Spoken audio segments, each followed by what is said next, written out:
মোহতারাম শিক্ষকবৃন্দ, আসিফুজাহ কেরাম, সকলকে আন্তরিক মোবারকবাদ জানাচ্ছি। আজকে সঙ্গত কারণে ন্যায্য দাবি আদায়ের লক্ষ্যে মাদ্রাসার শিক্ষকরা সোহরাওয়ার্দী উদ্যানে ভরপুর হয়ে গেছেন। অন্যত্র আরো শিক্ষকবৃন্দরা অনুষ্ঠান পালন করতেছেন। আমি মনে করি বর্তমান সরকারের জন্য এটি একটি অশনি সংকেত ছাড়া কিছু হতে পারে না। কারণ শিক্ষা জাতির মেরুদণ্ডই নয়। আল্লাহ পাক আদম আলাইহিস সালামকে ফেরেশতাদের উপরে তার প্রাধান্য দান করেছিলেন ইলমের দ্বারা। সেই ইলম হচ্ছে মুসলমানদের অবদান। ইসলামী শিক্ষার মাধ্যমে সকল শিক্ষার উৎপত্তি হয়েছিল। আজকে ইসলামী শিক্ষাকে পিছনে রেখে আজকে সাধারণ শিক্ষাকে অগ্রাধিকার দিয়ে অন্য যে কোনো দেশে যাই করা সম্ভব হবে, আউলিয়া কেরামের আবাদকৃত এই বাংলাদেশে ইসলামী শিক্ষাকে পিছনে ফেলে কোন সরকার ক্ষমতায় টিকতে পারবে না। এই মুসলমানদের অনুভূতিতে আঘাত দিয়ে এদেশে কোনো আন্দোলন সফল হয় নাই। যেমনিভাবে হাইকোর্টের সামনে মূর্তি স্থাপন সম্ভব হয় নাই, শাহজালাল বিশ্ববিদ্যালয়ের সদকে যেভাবে মূর্তি স্থাপন সম্ভব হয় নাই, এদেশ আলিম উলামাদের আউলিয়া কেরামের জন্য করা দেশ, এদেশে আউলিয়া কেরামদের অনুসারীদের দেশ।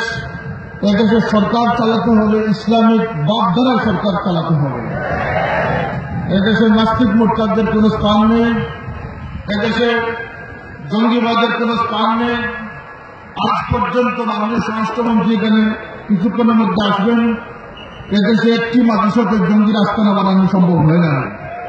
একটি মাদ্রাসা ছাত্রকে জঙ্গি হিসাবে গ্রেফতার করা সম্ভব হয় না।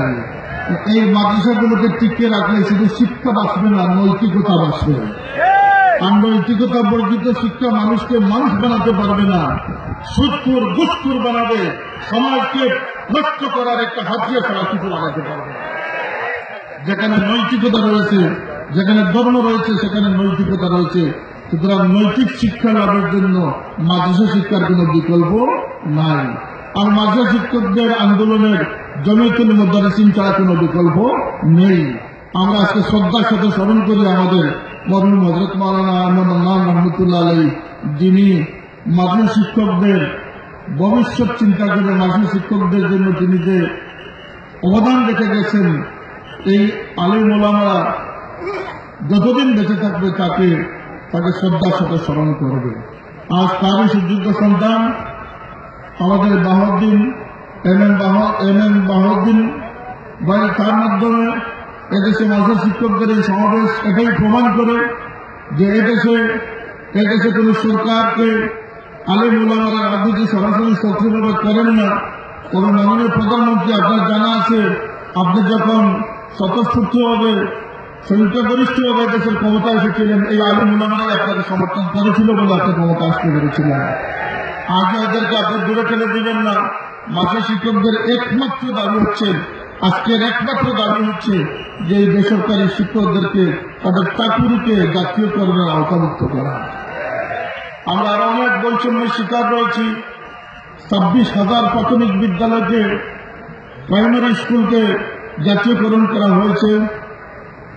কোথাও মাত্র 5 থেকে 6,000 ইত্যাদি মাদ্রাসার বেতন সেই যে 1,000 টাকা থেকে নিয়ে আজ পর্যন্ত উন্নীত হয় নাই। কেন এই বৈষম্য? যদি প্রাইমারি স্কুলের ছাত্ররা টিফিন পায়, আমরা কি দেশের নাগরিক নয়? আমাদের কি ট্যাক্স নেওয়া হচ্ছে না? আজকে যদি প্রাইমারি স্কুলের ছাত্ররা টিফিন পায়, তারা যদি সরকারি ভাতা পায়, তাদের যদি টিফিনের ব্যবস্থা থাকে, আজকে ইত্যাদি মাসের ছাত্রদের জন্য সেই বরাদ্দ কেন থাকবে না? এই বৈষম্যতা দূর না হওয়া পর্যন্ত এই শিক্ষকরা আন্দোলন করে তুলবেন না। আমি কোন শিক্ষক নই, তবে শিক্ষকদের খেদমতে আমরা রয়েছি। আমরা লং মার্চ করে আরবি ইউনিভার্সিটিকে চিনিয়ে নিয়ে এসেছি।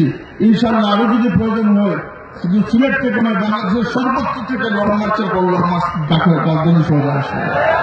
এই লক্ষ্যে আমি আমার বাবা আল্লামা ফুলতলী সাহেবুল্লাহ রহমতুল্লাহ আলাইহির সেই রেখে যাওয়া আদর্শ অনুযায়ী আমি ঘোষণা করতে চাই, মাননীয় প্রধানমন্ত্রী এই আলিম ওলামাদেরকে ভ্রুক্ষেপ করে, অবজ্ঞা করে এই দেশে শান্তি সৃষ্টি করা সম্ভব নয়।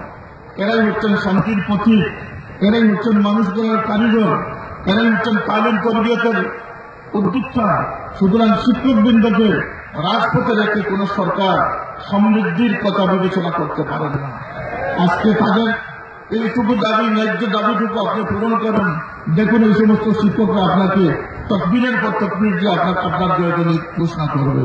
নতুবা এটা ইতিহাস সাক্ষী, যদি তাদের ন্যায্য পাওনা থেকে তারা বঞ্চিত হয়, যেহেতু তারা মানুষ গড়ার কারিগর, এদেশে মানুষ গড়ে উঠবে না। মানুষ গড়ে না উঠলে দেশে অমানুষের যে সংখ্যা বেড়ে যাবে, এদেশে আখলাক বর্জিত, চরিত্র বর্জিত মানুষ হবে, ঘুষ সুদ ঘুষের সরাসরি সর্বত্র হবে, বোমাবাজি হবে, ফিতনা হবে, এবং ইসলামের নামে যারা আজকে ফতোয়াবাজি করতেছে, আজকে যারা জঙ্গি তৎপরতায় লিপ্ত হয়েছে, তাদের দ্বারা এই দেশ ভরপুর হয়ে যাবে। এদেশে আর মুসল্লি খুঁজে পাওয়া সম্ভব হবে না।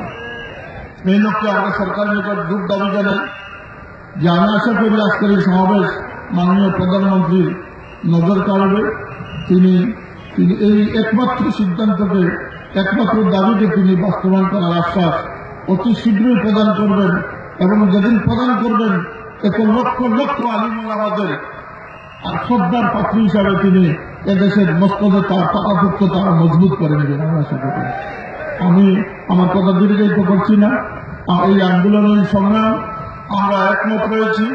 এই সংগ্রামের জন্য, এই আন্দোলনের জন্য, এই মাঝে শিক্ষকদের বাঁচানোর জন্য, এই মাদ্রাসা সমাজকে বাঁচানোর জন্য এদেশে শুধুমাত্র লক্ষ লক্ষ শিক্ষকরাই নয়, এদেশে 16 কোটি তহজিব প্রবর্তনের বিশ্বাসকারী 16 কোটি মানুষ তাদের পিছনে রয়েছে।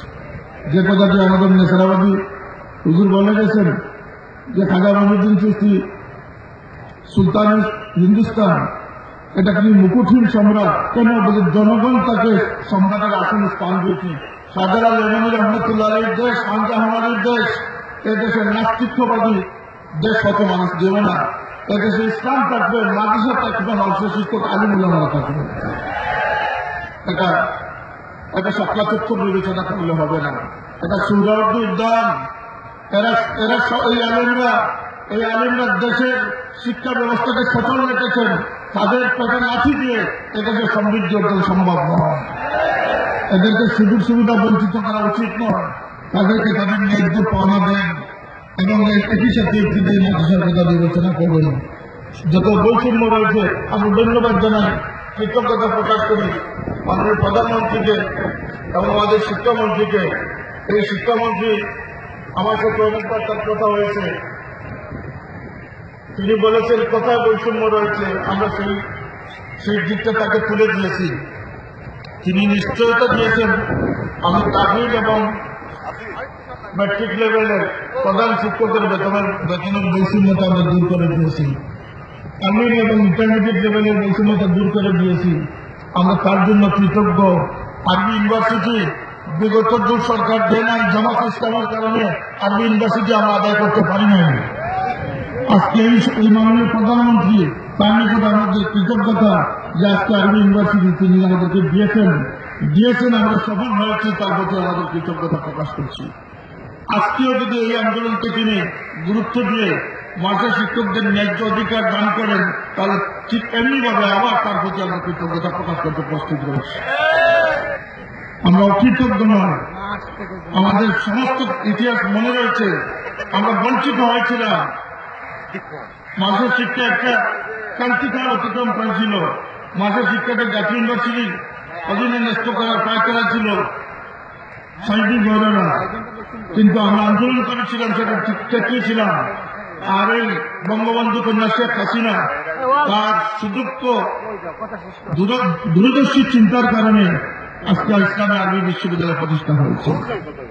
ঠিক এমনিভাবে আমরা আশাবাদ ব্যক্ত করব, আমাদের প্রাণের দাবি মাদ্রাসা শিক্ষকদের এই বৈষম্যতা দূর করা, এবং সরকার এই লক্ষ্যে এগিয়ে আসার জন্য আমরা এই দত্ত আহ্বান জানাই। মাননীয় মন্ত্রী মহোদয় এসে গেছেন, আমার কথা দীর্ঘায়িত করছি না। সকল ভালো থাকুন, আন্দোলনকে সফলভাবে চালিয়ে যান। ইনশাআল্লাহ যেখানে যে আন্দোলনের প্রয়োজন রয়েছে আমরা আপনাদের পাশে রয়েছি। আসসালামু আলাইকুম।